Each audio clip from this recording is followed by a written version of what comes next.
అందరికీ నమస్కారం అండి. ఈరోజు మనం నెల్లుట్ల రమాదేవి గారు రచించిన చెట్టు కూలింది అనే ఓ చక్కటి కథను విందాం. ఇక కథలోకి వెళ్దాం. సాయంత్రం 5 గంటలైంది. వాకిట్లో వేప చెట్టు కింద వాలుకుర్చీలో కూర్చొనున్నాడు నారాయణ. ప్రొద్దుటి దినపత్రికను పట్టుకొని అటు తిప్పి ఇటు తిప్పి చదువుతున్నాడే కాని మనసు దాని మీద లగ్నం కావటం లేదు. మధ్యాహ్నం భోజనాల దగ్గర కొడుకులు కోడళ్ల సంభాషణ గుర్తుకొచ్చింది. ఎన్నాళ్ల నుంచో నలుగుతున్న విషయమే మళ్లీ చర్చకొచ్చింది. ఆ విషయం గురించి ఏం ఆలోచించావు నాన్నా? పెద్ద కొడుకు చంద్రశేఖర్ అడిగాడు. అన్నం ముద్ద నోట్లో పెట్టుకోబోతున్న వాడల్లా ఆగి ఏ విషయం అన్నాడు నారాయణ తెలిసినా తెలియదన్నట్లుగా. అదే ఇల్లు గురించి నసుగుతూ తమ్ముడి వైపు చూశాడు సపోర్ట్ కోసం అన్నట్టుగా. మాకు రేపటితో సెలవులైపోతున్నాయి. మీరు ఇల్లు గురించి ఏదో ఒకటి తేలిస్తే మేము మరో 2 రోజులు సెలవు పొడిగించుకొని ఉంటాము. రాతకోతలు పూర్తి చేసుకోవచ్చు. కాదనేరు సుమా అన్నట్లుగా చెప్పాడు రెండో కొడుకు రాజశేఖర్. ఆయనేం చెబుతారులేండి, మీరే ఏదో ఒకటి నిర్ణయించాలి గాని. పెద్దవారైపోతున్నారు, ఆయన మాత్రం మీ మాట కాదంటారా అంది లౌక్యంగా పెద్ద కోడలు పార్వతి పెరుగు వడ్డిస్తూ.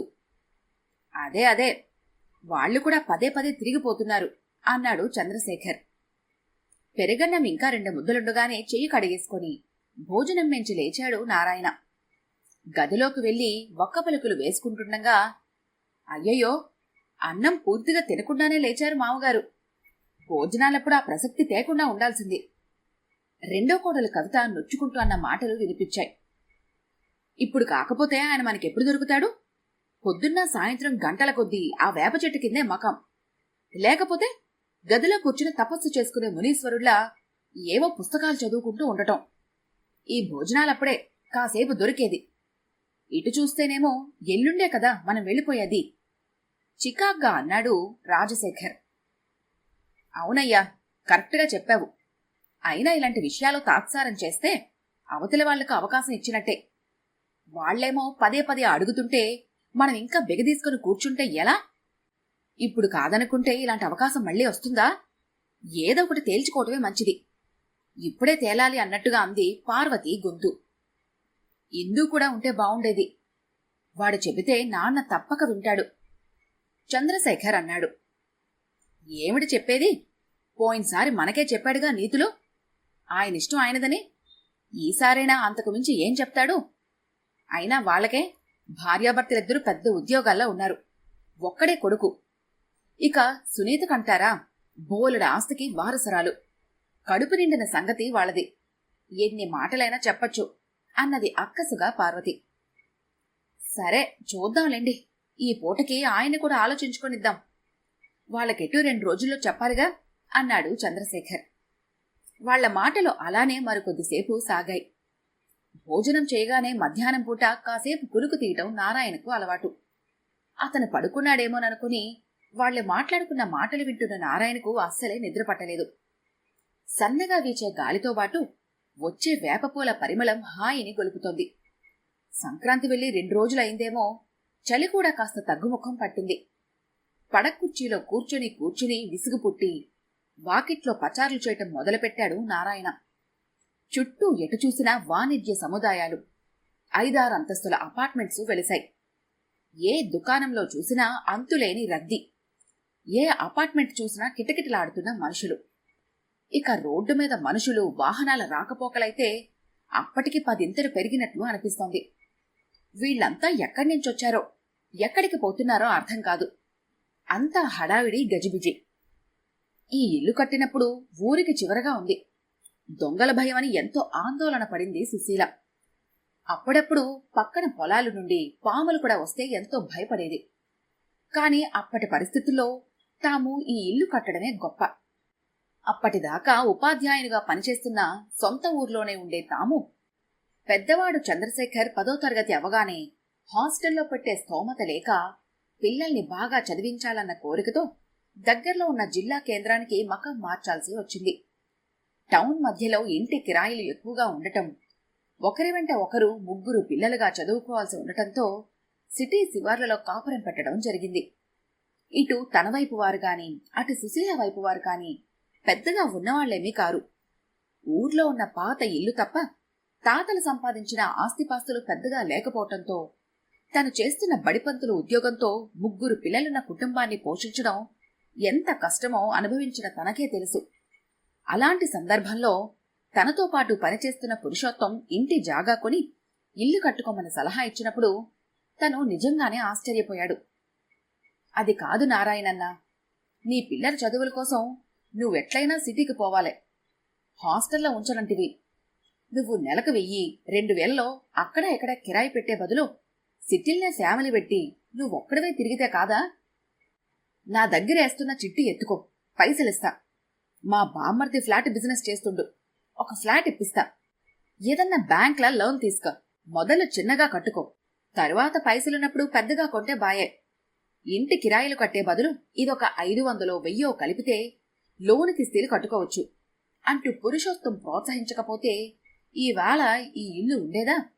అలా తన వెంటపడి ఫ్లాట్ కొనిపించడమే కాదు, బ్యాంకు లోను కోసం వెంట తిరగటం, ఇల్లు కట్టేదాకా ప్రతి పనిలోనూ తోడుండటం చేసేవాడు. కొన్నిసార్లు తను వెళ్లలేకపోయిన పనులు కూడా పురుషోత్తమే చేయించేవాడు. కూలి డబ్బులు కొన్నైనా తగ్గించాలని సుశీల 10 రోజుల పాటు నీళ్లు చల్లడంతో పాటు ఇసుక పట్టడం లాంటి చిన్న చిన్న పనులు చేసేది. బ్యాంకు లోను కాకుండా ఊర్లో ఉన్న ఇల్లు సుశీల పుస్తల తాడు, గాజులు అమ్మేస్తే గాని ఇల్లు అవలేదు. ఈ ఇంట్లోకొచ్చిన రోజున ఊరిని, ఇంటిని, పెరటి నిండా పెంచిన చెట్లను వదిలిపెట్టి వస్తున్నందుకు ఎంతో బాధపడినా సొంత గూటికే వెళ్తున్నామని సంబరపడిపోయింది సుశీల. ఊరు బయట కాబట్టి ఇక్కడ పల్లె వాతావరణమే ఉండేది. ఖర్చులు పెరిగాయని ఉన్న జాగాలోనే తన వంతుగా కూరగాయలు, పూల మొక్కలు పెంచేది. వాటిని కూరగాయలు అమ్మేవాళ్లు వచ్చి కొనుక్కెళ్లేవారు. టైలరింగ్ చేసేది. తనకు పిల్లలకు వేలకన్ని అమర్చడమే కాకుండా తన జీవితంలో సగానికి సరిపడా ఆమె కూడా సంపాదించేది. అలసిపోతున్నావు సుశీల, కొన్ని పనులు మానేయకూడదా అంటే, మీరు మాత్రం అంత దూరం వెళ్లి ఉద్యోగం చేసి మళ్ళా వచ్చి ట్యూషన్స్ చెప్పటం లేదా? మన పిల్లల కోసమే కదా ఏం చేసినా. రేపు వాళ్ళు పెద్దయ్యాక కాలు మీద కాలేసుకుని కూర్చుందాన్లేండి అనేది. ఆమెకు మంచి బట్టలు గాని, నగులు గాని ఏనాడు తనకు కొనివ్వలేదు. అయినా ఆమె ఆ విషయంలో అసంతృప్తిని ఎప్పుడూ వ్యక్తపరచలేదు. సంతృప్తే సంపద అన్నట్లుగా ఎప్పుడూ నవ్వుతూనే ఉండేది. సుశీలక్కకేమైంది? బంగారు బొమ్మ. నేతచీర కట్టుకున్నా, ముఖాన బొట్టు పెట్టుకుని, చేతి నిండా మట్టిగాజులేసుకున్నా సక్కగుంటది అనేవారు ఇరుగు పొరుగు. ఈ వేప చెట్టు కూడా అప్పటిదే. దానంతటా అదే మొలిచిందో, సుశీల నాటిందో గుర్తులేదు కాని ఆమె అన్ని చెట్లతో పాటు దీన్ని రోజూ నీళ్లుపోసి ఏపుగా పెంచింది. 3 ఏళ్లలోనే చెట్టు బాగా పెరిగి రాన్రాను కొమ్మలు విస్తరించి బాగా నీడనిచ్చేది. ఇల్లు కట్టిన 10 ఏళ్ల దాకా డబ్బులు లేక కాంపౌండ్ వాళ్ళు పెట్టలేదు. దాంతో అప్పట్లో కూలి పని చేసేవాళ్లందరూ మధ్యాహ్నం ఈ చెట్టు కిందే కూర్చొని సద్దులు తినేవారు. వాళ్లకు మంచినీళ్లు, అప్పుడప్పుడు కూరలు ఇచ్చేది సుశీల. ఇప్పటికీ కాంపౌండ్ బయట కూడా ఈ చెట్టు నీడకే సైకిళ్ళవి పెట్టుకుంటూ ఉంటారు. స్కూళ్లకు, కాలేజీలకు వెళ్లే పిల్లలకు బస్టాప్ కూడా ఇదే. ఇక పొద్దున్న ఇడ్లీలు, సాయంత్రం మిరపకాయ బజ్జీలు చేసే తిరుపతికైతే ఇదే అడ్డా. బండి పెట్టగానే పొద్దున్నే తనకు ఇడ్లీ ప్లేటు తెచ్చివ్వాల్సిందే. వద్దు తిరుపతి అంటే వినడు. సుశీల పోయినాకైతే మరి, అన్నం తినరా సారు, ఇవాళ మిర్చీలు బాగున్నాయి, ఈయనా సారు అని అడుగుతూ ఉంటాడు. డబ్బులు తీసుకోకపోతే వాడి భార్య పేరున నెలకింత చిట్టీ వేసి ఆఖరణ బంగారం కొనిపించింది సుశీల. బండి మొదలుపెట్టినప్పుడు కూడా 1000 రూపాయలు అప్పిచ్చిందట. ఆ అమ్మది చల్లని చెయ్యి సారు, కన్న తల్లి లెక్క చూసుకునేది అంటూ ఉంటాడు. ఇప్పటికీ వినకపోయినా నెలకింతని ఇచ్చేస్తూ ఉంటాడు తన కూడా. తన దినచర్యలో ఈ చెట్టు ఒక భాగంగా మారిపోయింది. రోజూ ఉదయాన్నే చెట్టు కిందకొచ్చి ఓ వేప పుల్ల తుంచి దానితో మొహం కడుక్కోవడం, దీని కిందే కూర్చొని కాఫీ తాగుతూ పేపర్ చదువుకోవటం చేసేవాడు. సుశీల టైం అవుతుందని హెచ్చరించాక కాని స్కూల్కి తయారవడానికి లేచేవాడు కాదు తను. ఇక సాయంత్రం తన ఊర్లోని స్కూల్ నుండి వచ్చేవరకే ట్యూషన్ పిల్లలు చెట్టు కింద కూర్చొని ఉండేవారు. వాళ్లు చదువుకుని వెళ్లిపోయాక తమ పిల్లల ఆటలు, ముచ్చట్లు, నవ్వులు అన్నీ చెట్టు కిందే. వేసవికాలం అయితే చెప్పనే అక్కర్లేదు. సుశీల పిల్లలకు అన్నాలు కూడా ఈ చెట్టు కిందే పెట్టేది. మంచాలు వేసుకుని ఆరుబయట పడుకుని అందరూ మాట్లాడుకుంటూనో, రేడియోలో పాటలు వింటూనో ఇలా చేస్తూ ఉంటే ఎంత బావుండేదో. రోజంతా ఎంత వేడిగా ఉన్నా ఉక్కపోసినా రాత్రిపూట చల్లగా వేప చెట్టు మీద నుంచి వచ్చే గాలి సేద తీర్చేది. రాను సిటీ వేగంగా పెరగటం, కాలనీలు ఏర్పడటం, ఇది జాతీయ రహదారి కనుక రోడ్డు పక్కన ఉన్న భూముల ధరలకు రెక్కలు రావటం జరిగాయి. ఊరు బయట ఉండే తమ ఇంటి ఏరియా ఇప్పుడు చాలా డిమాండ్ ఉన్న షాప్ లొకాలిటీకి మారిపోయింది. పిల్లలు పెద్దవాళ్లై చదువులు పూర్తి చేసుకుని ఉద్యోగాల్లో ఉన్నారు. పెద్దవాడు చంద్రశేఖర్ హైదరాబాద్లో లెక్చరర్ గాను, రెండోవాడు రాజశేఖర్ భువనేశ్వర్ దగ్గరలోని ఊర్లో బ్యాంక్ ఆఫీసర్ గాను, మూడోవాడు ఇందుశేఖర్ ఓ ఎంఎన్సీలో ఇంజనీర్ గాను ఉన్నారు. కాకపోతే మూడో కోడలు కూడా ఇంజనీరే. పైగా వాళ్ళ అమ్మానాన్నలకు ఒక్కతే కూతురు. వాళ్ళు బాగా ధనవంతులు. పెద్దవాడికి 2 కూతుళ్లే. రెండోవాడికి ఒక కొడుకు, ఒక కూతురు. చిన్నవాడికి ఒక కొడుకు. పెద్ద కోడలు, రెండో కోడలు గృహిణీలే. ఉద్యోగాలు చేయటం లేదు. తమకు ఖర్చులెక్కువ, జీతం సరిపోదని పెద్ద కోడలు పార్వతీకి, రెండోవాడు రాజశేఖరంకి దిగులు. అందరిలోకి చిన్నవాడు ఇందుశేఖర్ బావున్నాడని ఏడుపు. గత 5-6 ఏళ్లుగా ఈ చుట్టుపక్కల అన్ని అపార్ట్మెంట్లు, వాణిజ్య సముదాయాల్లో మెయిన్ రోడ్డు పక్కనే ఉంది కనుక కొన్నాళ్లుగా ఇల్లు అమ్ముతారని ఎవరో ఒకరు అడుగుతూనే ఉన్నారు. ముఖ్యంగా పక్కింటి సుదర్శన్ తనలాగే చాలా ఏళ్ల క్రితం జాగా కొని ఇల్లు కట్టుకొని ఒక కిరాణా షాపు పెట్టుకున్నాడు. బాగా కలిసొచ్చింది. పెద్ద కాంప్లెక్స్ కట్టి కింద సూపర్ మార్కెట్, పైన ఫ్లాట్స్ కట్టాలని ఆలోచనతో ఎన్నోసార్లు తనను అడిగాడు. మంచి ఏరియాలో ఇల్లిప్పిస్తానని, లేదంటే జాగా కొనుక్కుని ఇల్లు కట్టుకోవచ్చని, అదే కాదంటే తను కట్టాక అందులోనే 2 అపార్ట్మెంట్లు ఇస్తానని ఎన్నో చెప్పాడు. తనకు ఆ ఉద్దేశం లేదని చెబితే అతనికి బాగా కోపం వచ్చింది. మాట్లాడటం మానేశాడు.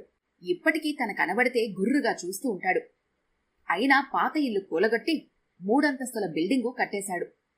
అప్పుడప్పుడు పిల్లలతో అంటూ ఉంటాడు, మీ నాన్న చాదస్తుడై బంగారం లాంటి అవకాశం పోగొట్టుకున్నాడు. ఏం చేసుకుంటాడు ఆ వేప చెట్టు గూనె పెంకుల ఇల్లు అని. ఒక్క సుదర్శనే కాదు, చాలా మంది అదే మాట. చుట్టూ ఉన్న బహుళ అంతస్తుల అపార్ట్మెంట్లు, కళ్ళు జిగేలమనే షాపుల మధ్య ఈ ఇల్లు దిష్టి చుక్కలాగా ఉందని. తన వేప చెట్టు కింద ఇలా ప్రశాంతంగా కూర్చుందామంటే కూడా పక్కన వాళ్ళు, దారిలో పోయేవాళ్ళు విచిత్రంగా చూస్తుంటే ఇబ్బందిగా అనిపిస్తోంది. వీళ్ళందరికీ అవతల వాళ్ల గురించి ఎంత చొరవేమిటో. ఇతరులను బాధ పెట్టనంత వరకు ఎవరి వ్యక్తిగత ఇష్టాయిష్టాలు వాళ్లవి అని అనుకోరెందుకో. చివరకు మొన్న తన మిత్రుడు నరసింహం వచ్చి చాలాసేపు కూర్చొని మాట్లాడి వెళుతూ, నువ్విక ఎక్కువ రోజులు ఈ ఇల్లును కాపాడుకోలేవేమో అనిపిస్తోంది నాకు అన్నాడు. ఇదంతా ఒకెత్తు. తన కొడుకుల విషయం ఒకెత్తు. క్యాన్సర్తో సుశీల చనిపోయేదాకా ఇంటి విషయం వాళ్లు పెద్దగా పట్టించుకోలేదు. 2 ఏళ్లుగా ఎవరో బిల్డర్సు తన చుట్టూ తిరిగినా తను కాదని చెప్తూనే ఉన్నాడు. వాళ్లల్లో పెద్ద కోడలు పార్వతి దూరపు బంధువు ఎవరో ఉన్నారట. అతను ఏం చెప్పాడో ఏమో.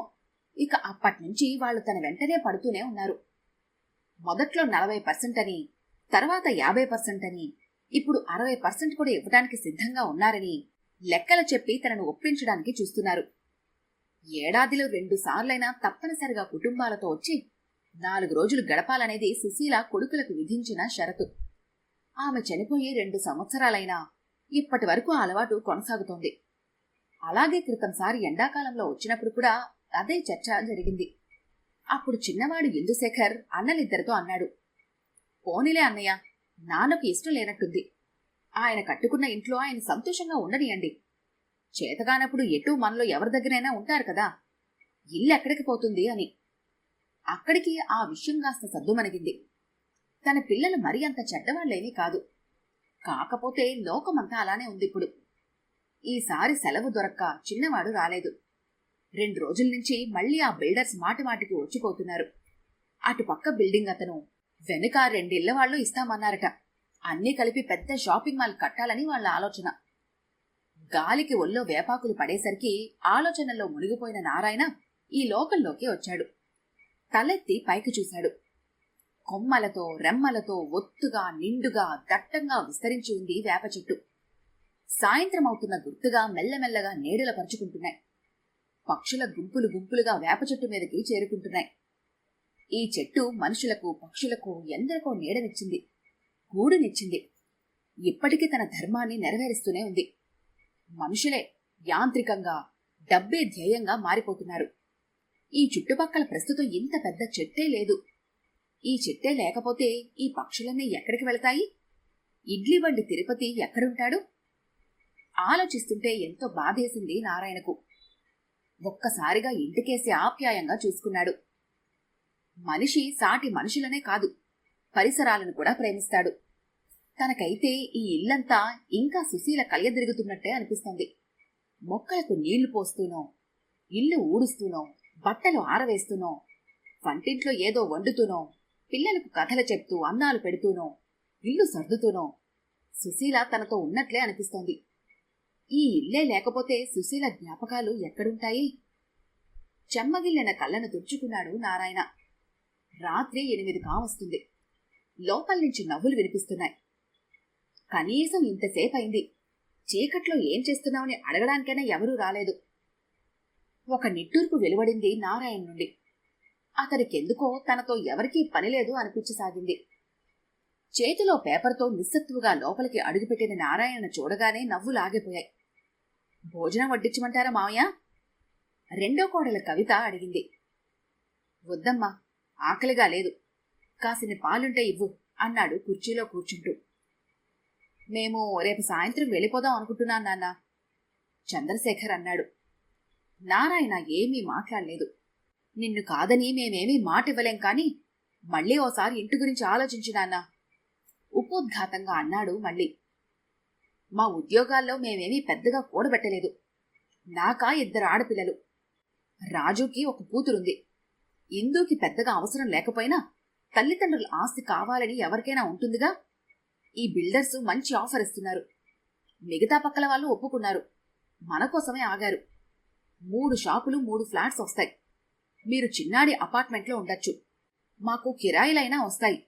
ఇల్లు అలాగే ఉంటే ఏం ఆదాయం ఉంటుంది నాన్న? పైగా అపార్ట్మెంట్లో సందడిగా అందరితో ఉన్నట్టుగా ఉంటుంది అంటూ ఉండంగానే, ఇవాళ రేపు పని మనుషులు దొరకడమే కష్టంగా ఉంది. అంత పెద్ద ఇంట్లో పని చేసుకోవటం కూడా కష్టమే. అయినా ఎప్పుడు ఎవరు ఎలా మారతారో చెప్పటం కష్టం. మీరున్నప్పుడే సెటిల్ చేస్తే అంటున్న పార్వతిని కళ్లతోనే చంద్రశేఖర్ వారించటం నారాయణ దృష్టిని దాటిపోలేదు. నిశ్శబ్దంగా ఉన్న మిగతా వాళ్ళ అభిప్రాయం కూడా అదే అనిపించింది నారాయణకి. సరే, మీ ఇష్టం, నిర్లిప్తంగా అని తన గదిలోకి నడిచాడు నారాయణ. తరువాత వాళ్ళు చాలాసేపు సంతోషంగా మాట్లాడుకున్న మాటలు వినిపిస్తూనే ఉన్నాయి నారాయణకి. పొద్దున్న 6 చెట్టు కొట్టేవాళ్లు వచ్చేశారు. తాళ్లు, గొడ్డళ్ళు, రంపాలు పట్టుకొని చకచకా కొమ్మలు కొట్టేశారు. కొన్ని కొమ్మల్ని రంపంతో కోసి తాళ్లతో కట్టి గోడపై పడకుండా లాగేశారు. ఆ పనిలో ఎంతో అనుభవం ఉన్నవాళ్లేమో గంటకల్లా పెద్ద కాండం తప్ప కొమ్మలేవీ లేకుండా కోసి ఓ పక్కన కుప్ప పెట్టారు. ఇక బలమైన తాళ్లు చెట్టుకు చుట్టి మేకులకు కట్టి వాటిని భూమిలోని పాతి పెద్ద కాండాన్ని రంపంతో కోయటం మొదలుపెట్టారు. చూస్తూ ఉండంగానే కొన్ని గంటల క్రితం వరకు పచ్చని ఆకులతో దట్టమైన కొమ్మలతో నిండుగా ఉన్న చెట్టు బోసిగా మారిపోయింది. అప్పటిదాకా అందరూ బయటే నిల్చొని ఆ తతంగమంతా ఆసక్తిగా గమనించారు. అప్పుడే గుర్తుకొచ్చిన కవిత, అయ్యయ్యో, మామయ్య గారు లేచి ఎంతసేపు అయిందో ఏమిటో, బయటకైనా రాలేదు, కాఫీ ఇచ్చొస్తాను అని లోపలికెళ్ళింది. నారాయణ లేచిన జాడలేవీ లేవు. గదిలోకి వెళ్లి పడుకుని ఉన్న నారాయణ్ణి మావయ్య మావయ్య అని పిలిచి ఏదో అనుమానంతో తట్టి లేపబోయిన కవితకు నారాయణ శరీరం చల్లగా తగిలింది. ఈ కథ కనుక మీకు నచ్చినట్లయితే లైక్ చేయండి, షేర్ చేయండి. మరిన్ని ఇంట్రెస్టింగ్ కథల కోసం మా ఛానల్ని తప్పకుండా సబ్స్క్రైబ్ చేసుకోండి.